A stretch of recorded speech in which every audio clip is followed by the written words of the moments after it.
aí, gente? Saudade de vocês, como é que vocês estão? Como é que tá a quarentena? Agora eu sei que vocês estão estudando mais ainda. E sei que semana que vem é a prova de vocês, então eu vou pedir para Deus para que Ele abençoe vocês na hora de fazer a prova e que dê tudo certo, que vocês consigam fazer a prova. Eu não fiz uma prova muito difícil, também não fiz uma prova muito fácil, mas não fiz uma prova muito difícil, tá bem legal, tá... Eu gostei, eu olhei a prova e falei assim, legal essa prova, fiquei orgulhosa dela. E espero que vocês vão bem, né? Eu tô com saudade de vocês e vamos lá, vamos fazer mais uma revisão aí para tirar 10 em física. Que é fácil, viu, gente, tirar 10 em física. Nunca consegui, não, mentira. Mas é fácil, vamos ver, vamos revisar lá. Então, física é a ciência que estuda fenômenos naturais, tecnológicos e que utiliza linguagem matemática para melhor compreensão. Então, física e matemática são coisas completamente diferentes. Matemática é matemática, física é física, porém a física utiliza a matemática como uma das linguagens da física. Tá? Assim como, por exemplo, a gente utiliza experimentação, isso é um tipo de linguagem, assim como a gente utiliza história para falar da história da física, tá? Então, matemática é matemática, física é física e física é mais bonito. Não vai falar isso para a professora Márcia, mas física é mais bonito, tá? Grandezas físicas estão relacionadas às propriedades e fenômenos que podem ser medidos ou comparados. Então, tudo aquilo que eu consigo mensurar, ela é uma grandeza física. Dentro da grandeza física, então, a gente tem grandezas escalares e grandezas vetoriais. Grandeza escalar, ele vai dar só o valor numérico, só o módulo. Na apostila de vocês está escrito módulo. Então, módulo é a mesma coisa que valor numérico, é só o número. Tá? Tipo de grandeza: massa, temperatura, comprimento, tempo. Tá? Grandeza vetorial, aí já precisa de outros aspectos para caracterizar uma grandeza vetorial. Quais aspectos? Além do módulo, além do valor numérico, ele precisa de um sentido, ou seja, se é positivo, negativo, se é para baixo, para cima, norte, sul, leste, oeste, e direção, se é horizontal, se é vertical ou se é na diagonal. Então, exemplos de grandezas vetoriais: força, velocidade, aceleração. Aí eu tenho, já que eu falei de grandezas vetoriais, a gente acaba trabalhando com vetores. Lembra, vetor é aquela flecha que orienta, tá? É o seguinte, isso aqui é um vetor A, isso aqui é um vetor B. E eu quero saber quanto é A mais B. Então, A mais B, a resultante é esse vetor C. Aí, nesse caso, eu estou fazendo a regra do polígono, que eu que eu pego o final aqui do meu primeiro vetor, o começo do meu primeiro vetor até o final do meu último vetor. Então, a regra do polígono é quando eu pego o começo do primeiro vetor até o final do último vetor e traço essa linha. Tá? Isso aqui, esse desenho, na verdade, ele é só o desenho da resultante, beleza? Aí tem aquelas regrinhas de soma, a gente acho que só trabalhou com soma, não trabalhou ainda com multiplicação de vetores. Quando eu tenho mais vetores aqui na regra do polígono, tá? Então, ó, comecinho do meu primeiro vetor até o final do meu último vetor. Eu tenho vários vetores. Então, esse que está de laranja, ele é o meu vetor resultante. Então, ele é o resultado da soma de todos os outros vetores. Tá? E eu tenho também a regra do paralelogramo. Como é que eu faço a regra do paralelogramo? Normalmente eu preciso ter um ângulo entre esses meus vetores, tá? E aí eu faço a extensão. Então eu pego daqui, vou traçando aqui, e eu estendo esse cara aqui também até onde os pontos se encontram. aonde os pontos se encontram, eu faço essa reta aqui, que é o vetor resultante. Por exemplo, no caso da regra do polígono, veja, quando eu acabo esse vetor, eu já começo o outro. Então, o começo desse vetor tem encontro com o final desse vetor.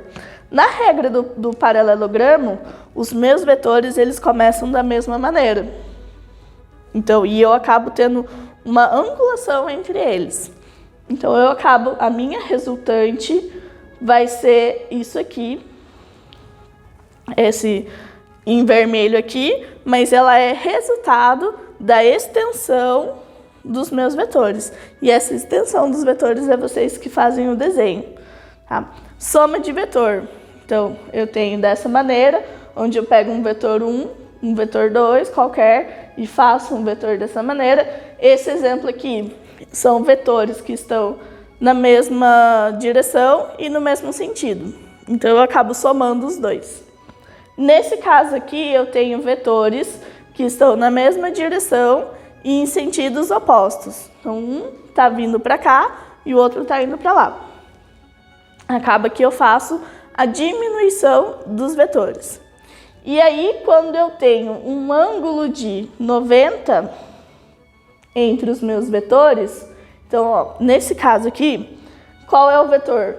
Esse vetor aqui e esse vetor aqui, tá? Quando eu tenho esse ângulo de 90 graus entre os vetores, então como que eu acho a resultante? A minha resultante ao quadrado vai ser o meu vetor A ao quadrado mais o meu vetor B ao quadrado, que é a teoria lá do Pitágoras, né? Da hipotenusa e dos catetos. Nesse caso aqui, ó, eu já coloquei raiz quadrada. Então, o vetor vai ser raiz do V1 ao quadrado mais V2 ao quadrado. Lembra, quando eu tenho um ângulo de 90 graus entre os ângulos. Entre os ângulos não, entre os vetores. Aí, quando a gente começa lá daí a parte de cinemática, entrando, porque até então, essa parte aqui de vetor é toda aquela parte de linguagens da matemática. Isso aqui a gente vai sempre usar. Vetor é uma coisa que a gente vai usar muito lá na frente, tá? Para o resto da vida de vocês. E aqui, então, a gente já entra naquela parte de cinemática que está dentro da parte de mecânica, que é um dos ramos da física. Eu tenho o ponto material, que tem um corpo com uma dimensão desprezível, então pode ser um carro, pode ser até um ônibus, talvez, dependendo do meu referencial, tá? Um corpo extenso, normalmente sempre vão ser aqueles exercícios que ele tem um trem e aí ele acaba pedindo, o trem entrou no túnel e você tem que levar em consideração o valor do trem. Tempo, unidade de tempo, muito importante. Então, segundo, 1 minuto tem 60 segundos, 1 hora tem 60 minutos, um dia tem 24 horas, um ano tem 365 dias. E como é que você vai fazer para fazer essa conversão? Então, se só ir multiplicando. Quanto que eu quero saber que tem 1 hora em segundos? Multiplica por 60 e multiplica de novo por 60. Tá? E outra grandeza também que é muito importante a gente saber é de espaço. Então, quanto que equivale a 1 metro, 1 quilômetro. Essas duas tabelinhas aqui, elas são de extrema importância para vocês saberem fazer essa conversão dessas unidades, tanto de tempo quanto de espaço. Tá? Aí a gente discutiu lá na sala também. Lembra que eu falei que eu ia levar os meninos para tomar sorvete? E as meninas iam ficar observando a gente passear pelo colégio. Então, dentro do ônibus, em relação ao ônibus, quem estava parado? Em relação ao colégio, quem que estava em movimento, quem estava parado? Então, esse tipo de discussão ela é bem importante dentro da física, onde a gente tem o nosso referencial. Então, dependendo do referencial, o que está acontecendo? Se ele está em movimento, se ele está em repouso. Se ele está em movimento, significa então que ele tem uma variação do espaço percorrido. certo? Se ele está em repouso, significa que ele está simplesmente parado. Mas aí lembrando aquele pontinho, aquele asterisco lá que eu fiz, de que não existe um referencial absoluto. Se eu estou aqui, teoricamente, vocês estão vendo eu parado. Apesar de eu estar me mexendo muito assim, mas vocês estão me vendo parada. Isso significa, bom, tá parado. Mas será que eu realmente estou parada? Não estou parada. Por quê? Porque a Terra também está se movimentando. E aí eu, por fazer parte do sistema Terra, nós fazemos parte do sistema Terra, então nós estamos em movimento constante. A gente está numa velocidade aqui, que é a velocidade que a Terra está fazendo. E a Terra está numa velocidade que o Sistema Solar está fazendo. E o Sistema Solar está fazendo uma velocidade que, enfim, até chegar num lugar que não vai chegar. Não tem um lugar que é parado completamente. Todo lugar está constantemente em movimento. Aí a gente chegou à conclusão de que a gente tem alguns tipos de movimento. Movimento retilíneo uniforme foi o primeiro que a gente trabalhou, que é quando eu tenho uma velocidade constante. Então, a minha velocidade ela vai permanecer a mesma, independente da onde eu estou marcando o tempo ou da onde eu estou marcando a distância. Então, onde eu consigo ficar sempre naquela velocidade, mais ou menos ali. Se eu falo que eu fiz da minha casa até o colégio em 60 km por hora, essa é a minha velocidade. Então, pega um trajeto ali, por exemplo, a linha verde, que eu mantive 60 km por hora naquele trajeto. Então, essa minha velocidade foi constante naquele trajeto. Beleza? A distância D percorrida pelo ponto material é proporcional ao tempo gasto T. Então, eu chego a essa conclusão, de que D igual a V vezes T. Tá? Aonde eu também, necessariamente, posso trocar esse D por espaço percorrido, por distância, por... Enfim, é casos de nomenclatura, mas ele vai estar dando praticamente o mesmo não é valor que eu falo. É praticamente o mesmo grandeza, no caso. Tenho a velocidade média, que eu cheguei à conclusão, que é a variação do espaço num determinado tempo, né? Tem isso aqui. Então, quando eu lá falei para vocês montarem já o formulário de vocês, que vai ser uma coisa que a gente vai sempre fazer, esse formulário, ele não é uma coisa só do primeiro bimestre, é um formulário que vocês vão levar para a vida, até o terceiro ano de vocês. Que é quando eu coloco a equação e coloco do lado o que significa cada equação. Beleza? Então, V médio, velocidade média, delta S é espaço percorrido ou distância, enfim, e delta T, tempo. Lembrando, bem importante, que variação, que é o que está o delta, né, que é aquele triângulozinho, ele é final menos inicial. Então, se eu tenho um triângulozinho, que é essa letra, delta, mais alguma grandeza, que nesse caso é o espaço, então eu tenho espaço final menos espaço inicial. Nesse caso aqui, então, eu tenho também o tempo final e tempo inicial. Quando a gente está falando de velocidade, então, lembrando lá no sistema internacional, velocidade que é uma unidade composta, ou seja, que eu preciso de outras grandezas para compor a unidade dela, eu tenho então que a minha velocidade ela é quilômetros por hora ou metros por segundo. No sistema internacional, sempre vai ser metros por segundo. O quilômetros por hora ele é mais usual, tá? Então, mas vai ter exercício que ele vai falar assim, eu quero a resposta em quilômetros por hora. Então, você vai dar a resposta em quilômetros por hora, porque é o que o exercício está pedindo. Vai ter exercício que ele está te dando a informação em quilômetros por hora, mas ele fala lá no final, eu quero de acordo com o sistema internacional. Se ele fala assim, de acordo com o sistema internacional, eu sei que é metros por segundo. Eu não preciso necessariamente colocar, eu quero metros por segundo. Ele só fala assim, no SI, então ele é bem marotinho, porque ele não fala nem sistema internacional. A maioria dos exercícios ainda vai falar assim, no SI. Daí você fica assim, no SI o quê? No sistema internacional, beleza? Não precisa fazer tudo isso aqui é só uma demonstração de como que eu chego no valor dessa conversão. Se eu quero passar de quilômetros por hora para metros por segundo, eu simplesmente divido por 3,6. Se eu quero passar metros por segundo para quilômetros por hora, eu vou fazer multiplicado por 3,6. Teve um exercício lá que eu passei na apostila de vocês, que ele tá falando, passa em metro por minuto para quilômetros por hora. Passa em quilômetros por minuto para quilômetros por hora, ou metros por segundo. Aí vocês não vão usar essa do 3,6. Vocês vão usar aquela tabela de conversão, tanto dos segundos do tempo, quanto a do espaço, beleza? Então, se eu tenho quilômetro por hora para metros por segundo, jogo 3,6. Se eu tenho envolvido metro e minuto, não é 3,6. Daí vocês vão ter que fazer lá manual, igual no videozinho que eu coloquei para vocês, resolvendo o exercício lá com vocês. Aí eu tenho tipos de gráfico no movimento retilíneo uniforme.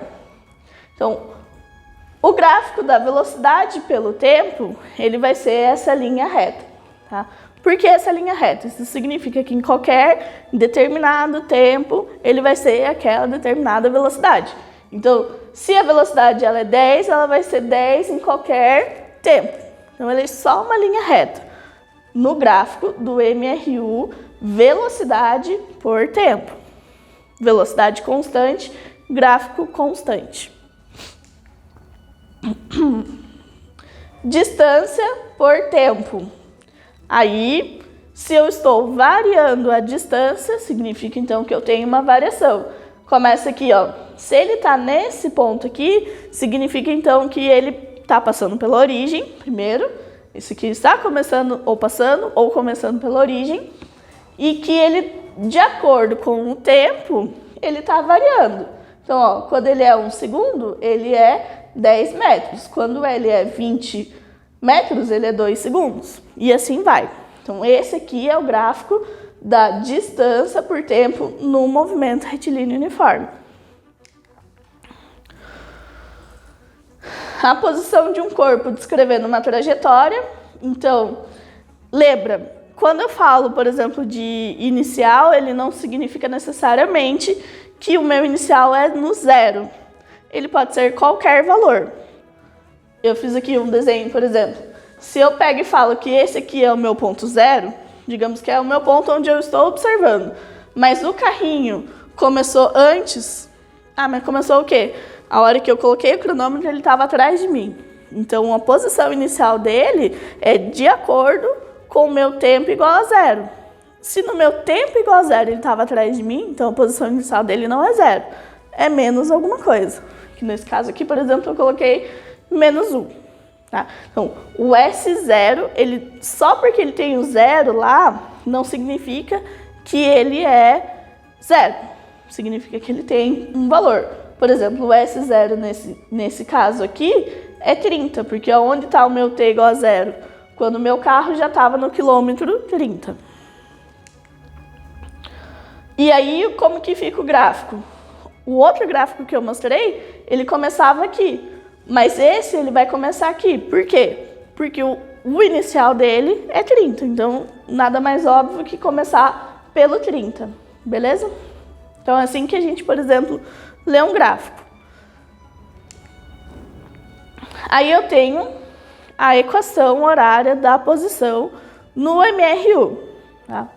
No MRU, a minha equação, eu vou usar S igual a S0 mais VT. S sendo... Não tá aqui.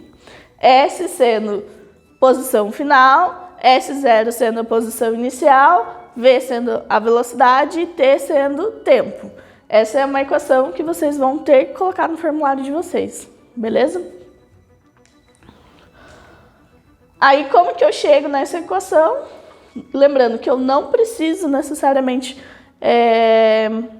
fazer ela toda vez que eu for escrever, eu não preciso escrever ela. Mas é interessante que eu sempre escreva essa parte final aqui, ó, eu não preciso sair daqui para chegar aqui. Essa aqui é a mais importante para mim, ó. Vou colocar ela maior aqui. Essa aqui é a mais importante para mim. Aquilo ali é só uma demonstração de como que eu cheguei nessa equação. Não foi uma coisa que eu simplesmente tirei do bolso para fazer. Então, passando aqui. Aí, pronto. Dentro do MRU, a gente teve, então, velocidade constante e uma equação, função horária da posição, certo? Lembrando também que horário é tempo, então tem tempo, beleza? Temos, então, movimento retilíneo uniformemente variado. Variado o quê? O que a gente está variando? Então, no MRU, velocidade é constante. No MRUV, a minha velocidade ela já não é mais constante, ela tem uma variação. E se ela tem uma variação, significa que ela tem uma aceleração.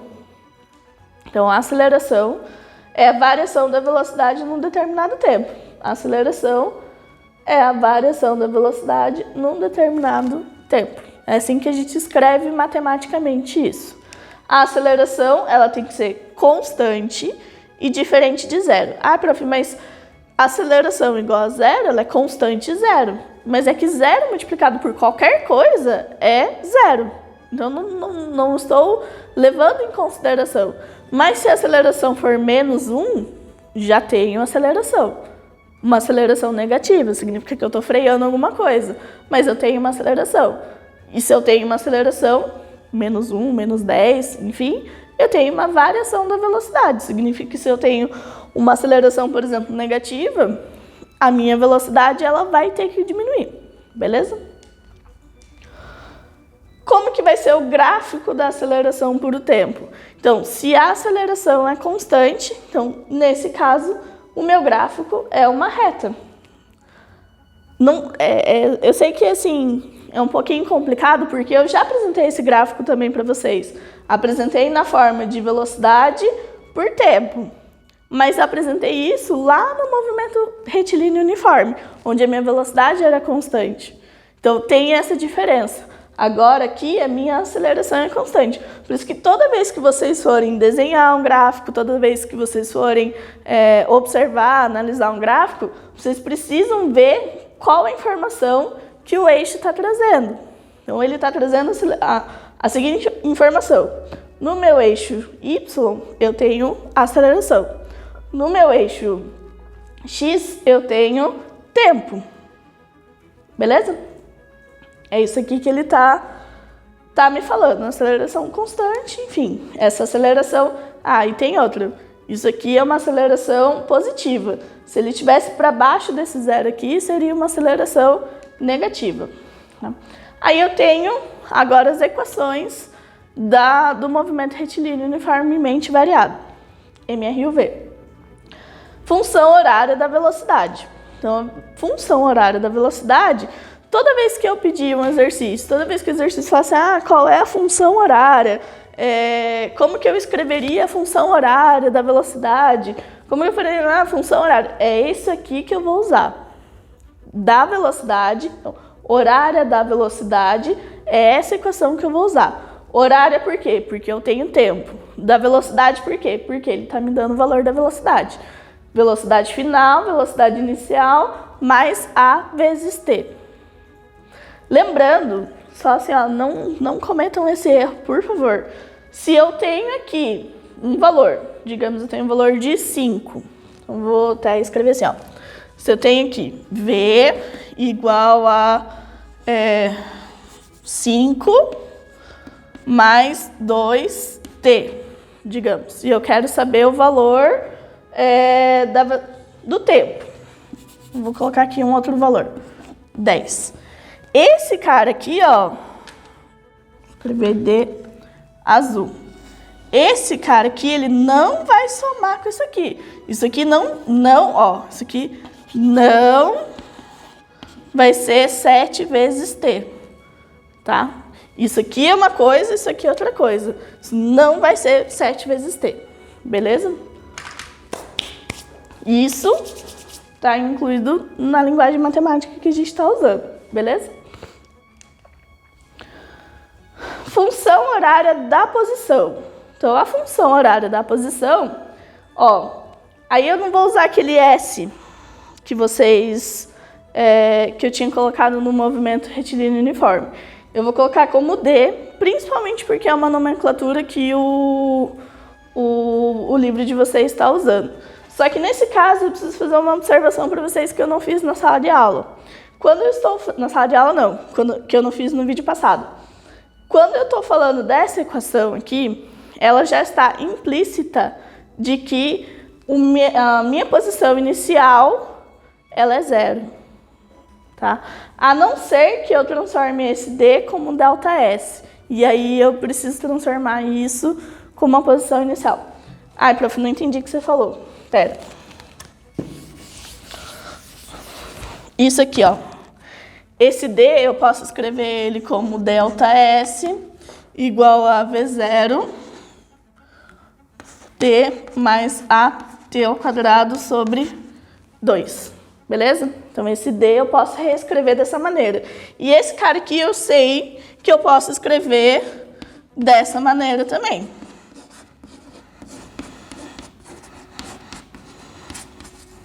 E aí, se eu falo que a minha posição inicial é igual a 0, então isso aqui eu não preciso considerar. Beleza? Então, esse formato aqui, ele já está praticamente implícito de que a minha posição inicial era igual a 0. Beleza? Tem outra coisa também, que acaba acontecendo, que vocês erram bastante. Deixa eu colocar aqui como D. Se eu for colocar valores aqui, tá? Então, D igual a, sei lá, 5 vezes 2 mais 6 vezes 2. O outro, vou fazer assim, ó, porque eu sei que vai cair exercícios dessa maneira para vocês. Como que eu faço uma identificação aqui? Isso aqui vai ser a distância, certo? Velocidade inicial. Então, velocidade inicial igual a 5. Aceleração. Qual vai ser o valor dessa minha aceleração? Ela vai ser 12. Por quê, prof? Está 6, mas é dividido por 2. Beleza? Então, a aceleração ela não é 6. A aceleração ela é 12. Porque eu já praticamente dividi por 2. Tá? Isso também é uma coisa muito importante para vocês identificarem na hora que vocês forem identificar as equações que a gente tem. Se tiver dúvida em relação a isso, me avisam que eu tento explicar de novo para vocês. E aí a gente tem a nossa terceira equação lá no movimento retilíneo uniforme, que é a equação de Torricelli. Então, ela é a única equação que eu não tenho tempo. Veja, as outras equações, elas tinham um nome lá, função horária da posição, função horária da velocidade. Essa aqui é Torricelli. Pronto, Torricelli. Foi um cara e fez essa equação aqui. Tem como eu chegar a essa equação a partir das outras, mas de novo, eu não vou mostrar para vocês essa equação, porque daí acaba confundindo um pouco a cabeça de vocês. Mas lança um desafio aí para quem quiser. Existe a possibilidade de a partir dessa equação aqui, mais essa equação, chegar a esse valor aqui. Então, quem quiser aí, lançamento de desafio para vocês. Equação de Torricelli, não tenho tempo, então se o exercício não me dá o valor do tempo, então eu sei automaticamente que eu vou usar Torricelli, tá? Então, V ao quadrado igual a V0 ao quadrado mais 2AD. Como que fica o gráfico no MRU? MRU-V, desculpa. Então, aqui, o gráfico da minha velocidade varia. Antes eu mostrei o gráfico da aceleração. O gráfico da aceleração, ele é aquela reta. Aqui, agora, eu tenho o gráfico da velocidade, que eu preciso levar em consideração o que os eixos estão me falando. Ele está falando aqui velocidade e ele está me falando tempo, beleza? Esse gráfico aqui, por exemplo, é um gráfico que não passa pela origem. Esse aqui já é um gráfico que passa pela origem, então significa que a minha velocidade, nesse caso, inicial era igual a 0, beleza? E gráfico da distância pelo tempo, ele é uma parábolazinha. Por que ele é uma parábola agora? Porque então eu estou trabalhando com uma equação de segundo grau. Então ele é uma parábola. Mas esse sim, ó, sinceramente, ele é o mais raro de aparecer. Se aparecer algum exercício, ele normalmente vai dar exercício assim, qual que é o gráfico do MRUV? Então ele não vai te dar um gráfico de parábola. Ele é o mais complicadinho da gente trabalhar, então ele, por enquanto, a não ser que você faça uma engenharia, mas por enquanto, você não vai trabalhar com esse tipo de gráfico quando a gente falar de MRU e MRUV. Aí eu tenho tipo de movimento acelerado, significa que então todas as minhas equações que eu mostrei até agora, velocidade e aceleração, eles têm o mesmo sentido, então todos vão ser positivos, beleza? E desacelerado, quando eu tenho a minha velocidade num sentido e a minha aceleração no outro sentido. Como que eu identifico isso num exercício? Normalmente ele fala assim, vocês vão pegar bastante exercício, por exemplo, do gênero, fulano de tal estava dentro do carro a tal velocidade, avistou lá na frente um cavalo, teve que frear. Aí ele vai, normalmente, é sério, bem sério que eu tô falando, ele vai falar assim, o carro conseguiu passar por cima do cavalo ou frear antes do cavalo? E aí você acaba descobrindo. Então, se ele está falando de freio, ele está falando, então, que aí as minhas equações precisam ter uma aceleração negativa. Beleza? Eu espero que vocês vão bem na prova, no fundo do meu coração, como eu falei já no vídeo. Tá tranquila a prova, não fiquem tão desesperados. De novo, falei que não tá fácil, mas não tá extra difícil, tá? Tá bem tranquila, tá ali. Qualquer coisa, eu estou à disposição de vocês. Os vídeos de resolução de exercícios, só estou esperando vocês me mandarem mais resolvido, para não ter aquele problema de todo mundo copiar o que eu estava escrevendo. Mas assim que mais pessoas me mandarem os exercícios, aí eu vou mandando para vocês mesmos fazerem a correção de vocês, verem onde vocês errou e tudo mais, apesar de eu estar fazendo a devolução. Mas aí vocês eu consigo explicar melhor para vocês pelos videozinhos, beleza? Então que Deus abençoe vocês e a gente se vê depois.